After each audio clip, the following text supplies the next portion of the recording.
tudo bem? Esse é o canal Sabedoria do Bode.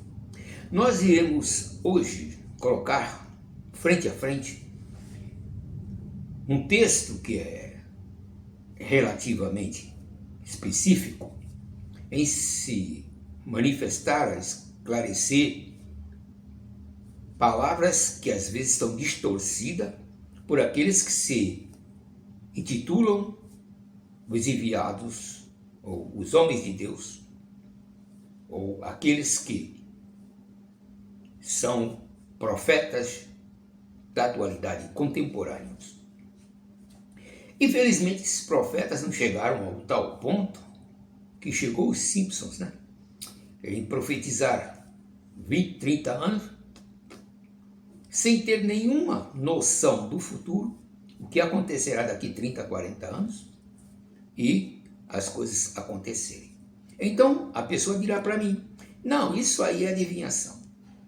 O que se trata uma profecia? Uma adivinhação ou é uma narrativa? Deixa você pensar. Mas o que eu quero falar aqui, que nos vídeos anteriores falei sobre a vida eterna. O que é a vida eterna? A vida eterna, o que ela é realmente? Então todos dizem que Jesus veio para que todos tenham vida, vida em abundância. Eu pergunto para você, você está vivo ou você está morto? Você vive para morrer ou morre para viver? Aí você diz, eu morro para viver porque eu tenho que morrer em Cristo e nascer uma nova criatura. A sua convicção, sua maneira de entender, de compreender, não me leva a fazer nada diferente a não ser especificar o que está dentro daquilo que você testifica como seu livro, como a palavra de Deus. Aquilo que você me relaciona como dizendo a palavra de Deus. Bom, sendo a palavra de Deus, está escrito que a vida eterna é esta, que conheça a Deus como o único Senhor verdadeiro e a Jesus Cristo, que acrescentado foi aquele que enviaste. Indo lá por livro de São João, relativamente, se você é conhecedor das Escrituras, no capítulo 17, se não estou enganado, diz que todos estejam em Cristo, para que sejamos um, assim como Ele em Cristo, Deus em Cristo é um só.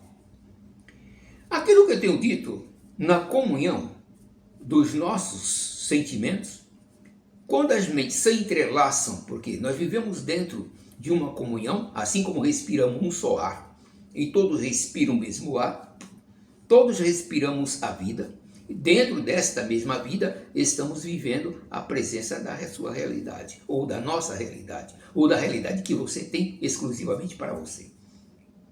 Então, segundo a própria palavra que se expressa, diz que conhecer a Deus é conhecer a vida eterna. Aí eu pergunto a você, você conhece a Deus? Você diz para mim que conhece a Deus. O próprio escritor dos testamentos disse que aquele que conhece a Deus, ele ama o seu irmão. Se você não ama o seu irmão, como pode amar a Deus que você não viu? Está nas próprias palavras. E, indo mais à frente, trazendo à tona todas as palavras que foi dita, diz que Jesus, São João também, diz que Jesus veio porque veio trazer a vida para que todos conhecessem a luz e a luz fosse manifesta. Tal é esta luz, ou o que é esta luz? Aí as pessoas dizem que após a morte de Cristo, a luz se manifesta. Eu pergunto a você, aonde está a luz manifesta em você da promessa que nela está escrita. Não estou julgando, estou apenas colocando a palavra que está escrita. Ele diz que ele era a luz, mas a luz veio e o mundo não o conheceu. Mas todo aquele que o conheceu foi constituído filho de Deus. Bom, segundo o que relaciona, nós vemos que existe contradição dentro da própria relação daquilo que é anunciado e que as pessoas assim testificam. Porque se eu testifico aquilo que eu entendo aquilo que eu vejo, aquilo que eu experimento, aquilo que eu estou vivendo. Se a vida veio para dar vida em abundância e diz que esta vida seria preenchida por paz, gozo, paz, felicidade, alegria, bondade, tudo. Então, nós teríamos esta graça sobre nós. Então, diz na própria palavra, segundo o que você entende, que o Espírito Santo foi derramado sobre toda a carne. Se o Espírito Santo foi derramado sobre toda a carne, aí eu te pergunto, quem é as criaturas que muitos dizem que aqueles que não aceitam Cristo é criatura? Se o Espírito foi derramado sobre toda a carne, então não há mais ninguém que seja isento do Espírito, segundo a sua compreensão. Porque eu pergunto a você, o que é o Espírito? Você vai dizer para mim, é um ser etéreo que ninguém enxerga, que ninguém vê. Eu pergunto mais uma vez a você, o que você entende por Espírito? Se a tua consciência ela for realmente agraciada pelo conhecimento, você tem noção que você não pode viver na ignorância. Porque quando a expansão da tua consciência se manifesta, você vê e entende que nós fazemos parte de todo esse conjunto que quer dizer vida. Se as pessoas não estiverem no conjunto vida, dentro do conjunto da abóboda que manifesta a existência de vida, que nela está exposta a essência da vida, então você está morto. A sua essência deixou a existência. Nós vivemos dentro da existência porque a existência é a presença daquilo que é manifesto como sólido. Aquilo que você não vê não pode ser o que você não entende, porque você só vê aquilo que está manifesto. Se um cego visse aquilo que ele não pode enxergar, ele pode ouvir, ele pode sentir, pode ter outros sentimentos, pode agir com outros sentimentos. Desenvolver sentimentos que aqueles que enxergam não têm tanta necessidade. Mas preciso entender que a vida é o conjunto da existência daquilo que nós vivemos, participamos, sentimos e temos prazer. Nela está habitando. Porque se a vida ela não fosse manifesta a todos nós, ninguém viveria, ou ninguém teria condições da existência. Mas a existência é manifesta a todos. Eu, indo neste caminho, e poderia, e posso, mas não pretendo, ir muito mais profundo sobre o que é a existência. Porque nós nos consideramos, como muitos se consideram, os senhores da sabedoria. Quando a sabedoria está manifesta em todo ser que tem vida, todo ser que respira, todo ser que tem alento, todo ser que realmente se manifesta. Até uma simples minhoca debaixo da terra, ela necessita de inteligência para sobreviver no mundo a que ela está. Porque o mundo de escuridão, ela não tem olhos para enxergar. No entanto, ela tem sentimentos. A mesma coisa eu coloco aqui. As pessoas falam da cobra, que a cobra é isso, que a cobra é aquilo, mas a cobra não tem ouvido. A cobra sente as vibrações pelas suas escamas. A cobra não fala. No entanto, se a cobra ela não tem ouvido para ouvir, não tem uma língua adequada para falar. Não tem uma vista perfeita para que possa enxergar a distância. No entanto, ela não tem um nariz, mas consegue ter o olfato pela língua. Consegue perceber o calor pela língua. Então, tem várias coisas que a cobra tem, em especial, que é da própria natureza daquela espécie. Então percebemos que ela não pode ouvir, mas ela pode sentir. Sentir com tal perfeição que até confundiria os melhores ouvidos que a própria natureza oferece a muitos daqueles que existem dentro da criação. Mas isso não é momento, não importa isso para mim agora. Sigamos o caminho da salvação. E diz que ele estava no Pai, e ele, como disse, o Pai está em mim. Mas todos nós estávamos no Pai, segundo a própria tradição, segundo a própria Escritura. Por quê? Segundo me é passado, nas próprias leituras que lá está, a não ser que foi alterado, e diz que outra situação, quando Deus fez o homem, soprou sobre o homem o Espírito, e o homem foi feito alma vivente, segundo o que está escrito. Ele disse que Deus fez um boneco. Eu vou ser bem específico aqui. Deus fez um boneco e soprou sobre o boneco. A minha expressão é: Deus, ele é um ser que não se pode ver. Não tem mão, não tem braço. Então, as pessoas dizem: não, mas Deus é igual ao homem. Deus tem braço, tem perna, como você faz, tudo bem. A sua concepção de pensamento, de entendimento, o teu leve poder de análise, de aperfeiçoar, de entender, de compreender a pessoa do ser que você entende por Deus, você entende que seja semelhante ao homem em corpo e alma, corpo em alento e respirar, comer e dormir, segundo o que se coloca na própria Torá, diz que ele veio comer com Abraão, segundo o que está escrito. Então, se coloca que ele tem a mão, os pés, mãos, então ele é um ser como nós. Aí as pessoas dizem o seguinte, que ele é um primata, mas o primata em si, ele não é de natureza invisível, ele é natureza animal. Primata é um ser animal, diferente dos outros, mas é primata e é um animal.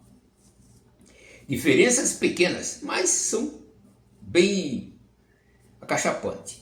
Então precisamos entender o que você entende por Deus.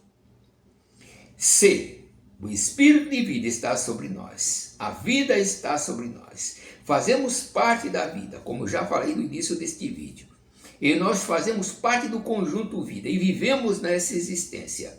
Fazemos parte dessa existência, desta vida que manifesta e está sobre todo o planeta. Então temos vida, e vida em abundância, porque o mar está cheio, abundantemente tem vidas no mar. Tem vidas em vidas nascem em abundância. Alimento tem para todo mundo por causa da abundância de vidas que tem sobre a terra. Desde o pequeno capim, desde a pequena semente, desde tudo que existe, desde o menor que seja, ao maior, tudo tem vida. E a vida com abundância. Se nós estamos vivendo dentro de um manancial de vida, e as pessoas esperam morrer para ter vida, o que é que você faz da sua própria vida que você está vivendo? Enganada pela sua realidade? Porque se você acha que segundo a Escritura que assim expõe, que o homem foi feito um boneco e ali foi soprado e o homem foi feito alma vivente. Se o homem foi feito da terra para a terra, existe alguma necessidade de ir para a terra. Senão, não necessariamente nasceria na terra.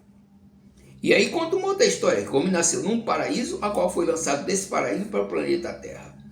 Então, duas histórias dentro de uma concepção que você tem que entender o que você é. Então, se você estava num local, num paraíso, cheio de flores, de árvores, tudo belo, e de repente não tem mais nada, pense bem o que faz da sua vida. Seguindo o mesmo caminho, a mesma direção.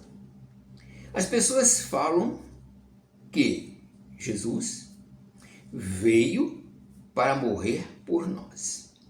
Se coloque no lugar agora dele, ao se ver perante os seus inimigos, sabendo, e ele já tinha anunciado que iam buscá-lo para a crucifixão, porque ele sabia que a morte dada por aqueles que estavam ali governando sobre o povo, que eram os estrangeiros que ali estavam, sentindo o perigo de serem tomados o seu poder, os romanos, e ali ele saberia que todos aqueles que eram pego, ladrão ou não, era crucificado. E ali, quando na noite ele está orando, ele entrou em pânico. Entrou em pânico e diz que ele ali tremeu e veio, segundo o que está escrito, um anjo e o consolou. E ele ali disse: Pai, se for, segundo o que está escrito, se for possível, afaste esse cálice, senão cumpra-se a tua vontade. Aí eu digo para você, se ele estava em pânico e orou ao Pai, pedindo que, se fosse possível, ele não passasse por aquilo, ele não sofresse aquela situação, porque lhe haviam até denunciado, segundo o que está escrito. Não estou fugindo nada, porque eu tenho várias posições que eu posso colocar aqui. Como até a parte em que ele foi substituído e Judas entregou o outro e não a ele, e ele não foi morto e fugiu para a Europa. Então, essa história deixa de lado. Importa para mim não é a narrativa, mas as narrativas comprovadas que estão no seu próprio livro. Porque histórias paralelas não me levam a nada que eu não tenho aqui como dizer, eu posso provar, é a verdade. A verdade fica para quem afirma que é a verdade. A sua verdade, então eu estou confrontando a sua verdade e não a minha realidade. Então eu digo para você isto. Por que ele entrou em pânico? E depois subiu ao monte para orar. E diz que lá ele encontrou Elias e Moisés. E conversou com ele. Ele desceu do monte. Há uma coisa aqui importante, que não é bem especificado, não é bem esclarecido, porque diz que foi enviado um anjo e conversou com ele. Se ele teve a conversa com o anjo, esse tal anjo não era Moisés e Elias quando ele subiu ao monte e conversou, e depois ele desceu? Ou você vai dizer para mim que não foi? Como vários relatos que tem na própria escrituras ali que estão escritos, tem relatos que não batem, que não combinam, que não estão de acordo, andam em paralelo, mas em direções diferentes. O que você pode me dizer? Será que não foi esta passagem, quando ele esteve lá no monte, que conversou com Elias e Moisés, e ali depois ele desceu? Já citei sobre esses dois, que podem ser o que não podem ser. Não estou aqui para ir mais além. Eu já falei anteriormente, mas estou sempre trazendo a você a tua consciência, poder você entender o que é real e aquilo que pode ser narrativa. Quero que você analise, quero que você pense, que você tenha condição de entender. E outra coisa que eu coloco a você. João Batista, quando foi lá ao palácio e depois cortaram-lhe a cabeça, eu vou colocar uma proposta aqui. Se Deus tivesse avisado a João, não vá, porque vão cortar a tua cabeça, João teria ido? Ou não, vamos colocar Deus, um anjo viesse, descesse, como as pessoas colocam, e dissesse, João, não vá, que vão cortar a tua cabeça. Mas, no entanto, isso não aconteceu. Mas aí dizem para mim, mas ele foi encontrar-se com Deus. Morreu, depois encontrou a salvação. Tudo bem, a sua crença, eu não posso discordar. Não posso discordar, só que eu não posso concordar. Não concordo com esse ponto de vista, porque João pediram a cabeça dele. por alguma razão que está lá detalhado, e as pessoas ali podem ver que João foi morto. Entregaram a cabeça de João Batista na bandeja, porque sabia que ele era parente de quem? Daquele que era descendente de Davi.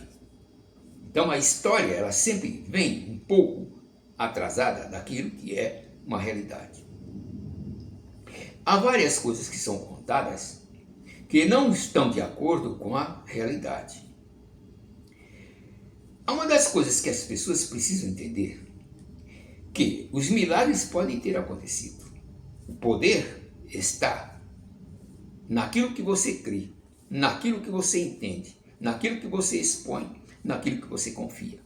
Se você tem confiança na essência que habita sobre toda a humanidade, essa essência pode se manifestar viva.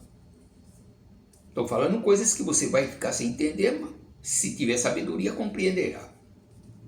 O que está acima do homem é aquilo que ele não pode tocar. Mas aquilo que está acima do homem, lá ele pode chegar. A existência faz parte da nossa consciência. Sem a existência, sem a vida, não teríamos consciência. Não existiria nada que pudesse ter pensamentos, sons ou pudesse manifestar consciência dentro do plano de existência. Todos que vivem têm um pouco de existência e consciência. A sabedoria está dentro de cada existência dos que vivem. Quem ensinou o tecelão a tecer?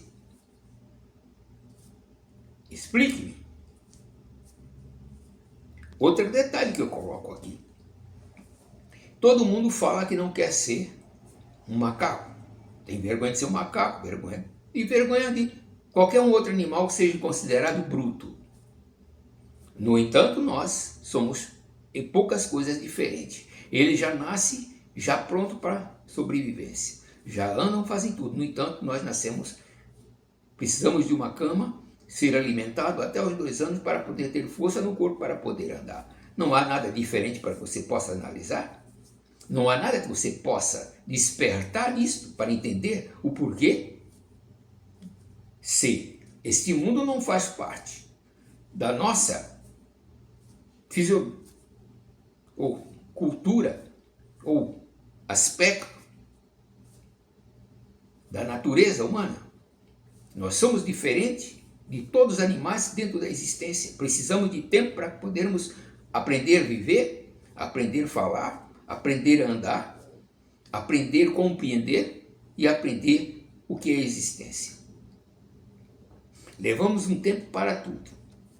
E o lento tempo de vida que temos um aspecto diferente. Somos diferentes de todos os animais. Não podemos receber muito sol sobre o nosso corpo, nossos corpos, que podemos adoecer com a luz do sol. Não há nada que te possa fazer sentir-se estranho. Não há nada que você possa perceber que existe diferente de você, dos animais que existem sobre o planeta, que nós temos algo diferente de nós como ser diferente dos outros. Não temos pelo em todo o corpo para proteção solar. No entanto, temos a pele exposta. Diferentes somos daqueles que vivem dentro do planeta. Eu pergunto a você, será que a tua natureza é deste planeta? A tua existência foi nesse planeta? Será que você faz parte deste planeta? Ou esse planeta faz parte de uma pequena existência? E a qual? O local que você teve sua origem não pertence a você. E aqui que você está, dentro de uma prisão, constantemente observado, para que não possa fazer coisas além daquilo que você é capaz. Porque se o homem fizer mais coisas do que ele está fazendo, ele pode levar a humanidade ao caos. Quando se cita, eu estou aqui só fazendo um pequeno parágrafo. Quando se cita sobre Sodoma e Gomorra, diz que foi destruída pelos anjos que lá foram. Quando se fala na Torre de Babel, foi destruída porque o homem queria construir um edifício que chegasse até os céus. Quando se diz que várias condições humanas foram destruídas em vários aspectos. O homem foi praticamente dizimado a pó e voltar tudo de novo. Não existe algo diferente que possa ser analisado? O homem construiu coisas que até hoje as pessoas não entendem como foi construída. Como cortaram pedras como fosse com laser. E essas coisas estão aí na natureza. Eu vou chegar até aqui. Porque existem coisas que não estão declaradas, existem coisas que não são especificadas. Existem coisas que não são relatadas. No entanto, vemos e existimos dentro de um plano de mistérios, dentro de um plano de coisas que não são esclarecidas, dentro de um plano que as pessoas dizem que são noção e apenas é ilusão. Outros dizem que são lendas, que a verdade não é isso não. A verdade é aquela que nós podemos ver. Mas aquela que nós não queremos ver é aquela que está aos olhos de cada um. Aquela que nós acreditamos como religião, muitas vezes pode ser apenas uma solução paliativa para o homem ser enganado como se estivesse num parque de diversão. Precisa acender a luz, preciso compreender no teu interior o que está dentro de ti, que pode ser muito superior àquilo que você entende como ser. As pessoas falam para lá e para cá, mas eu digo, por que Jesus entrou em pânico? Na hora da morte ele entrou em pânico. Se não fosse assim, ele não era humano. Se ele não tivesse sentimentos, também não poderia dizer que era homem. Mas há mais coisas do que se pode analisar dentro de tudo isso. Há muitas coisas que se precisa compreender. Falar é muito simples, entender é mais complexo. A minha pergunta é, por que ele entrou em pânico? Mas ele não entrou, ele entrou em pânico, está escrito, procure lá, está escrito. E diz que a vida é esta, que conheça a Deus como único Senhor verdadeiro. Esta é a vida eterna, conhecer a Deus acima de todas as coisas. Está escrito. E se está escrito, é a realidade. Você diz isso, que a Bíblia é a palavra de Deus. Se ela é a palavra, como você disse, então está escrito que a vida eterna é conhecer a Deus. Você conhece ao seu Deus? Você sabe quem é Deus? O que é Deus para você? É a minha pergunta e deixo para você pensar até o próximo vídeo.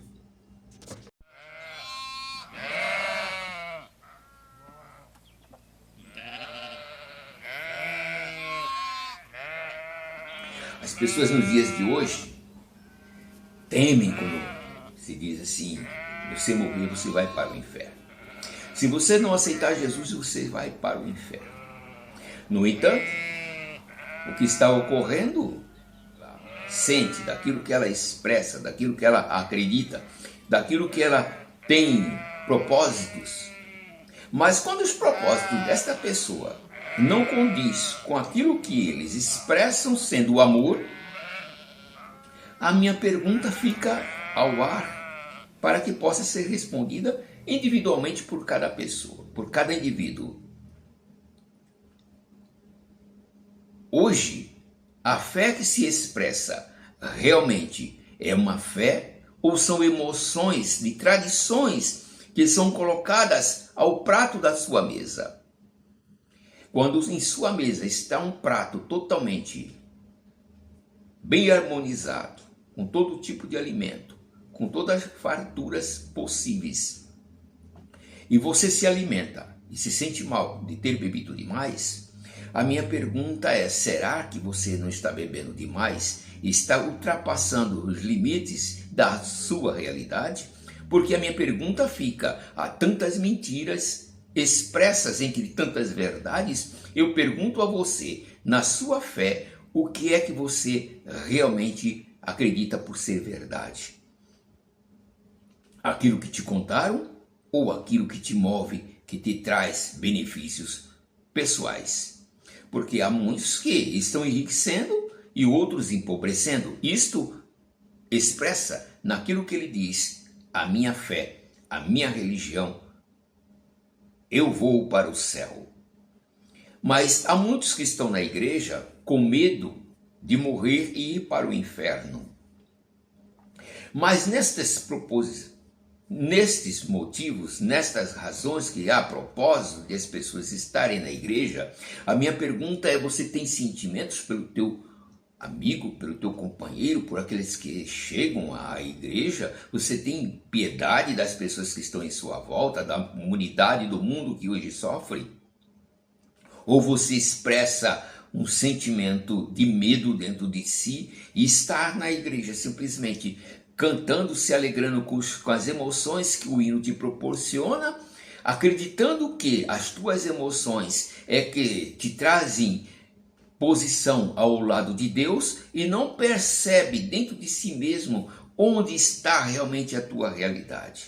Nos teus sonhos, nas tuas ilusões, nas tuas esperanças, na tua confiança, na esperança do pastor, na esperança da comunidade, na esperança daquilo que você acredita?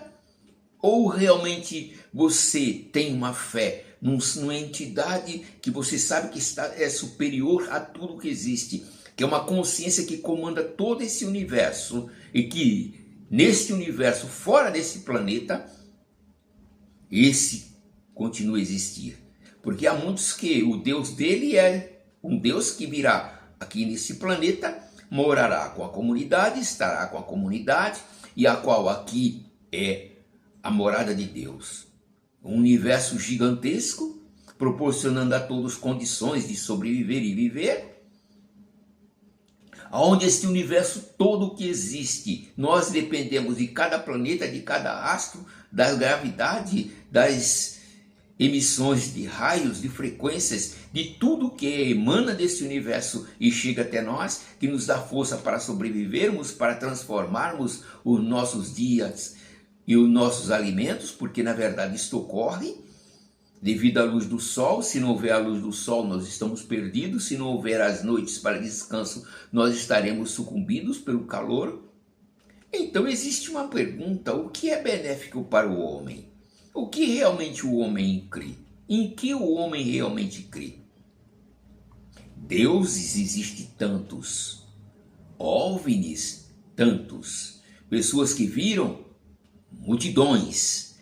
Deus, poucos realmente expressam e confirmam a sua existência, que é interior, é íntimo do homem, da consciência humana, saber que existe uma inteligência superior à sua, que nos deu essa condição de pensarmos, de vivermos, de respirarmos, de existir, porque nada existe simplesmente ao acaso, porque nós somos inteligentes, e se existe algo superior a nós, existe essa consciência suprema, esta mente suprema que nos deu condições de respirar, de nos mover, de andarmos.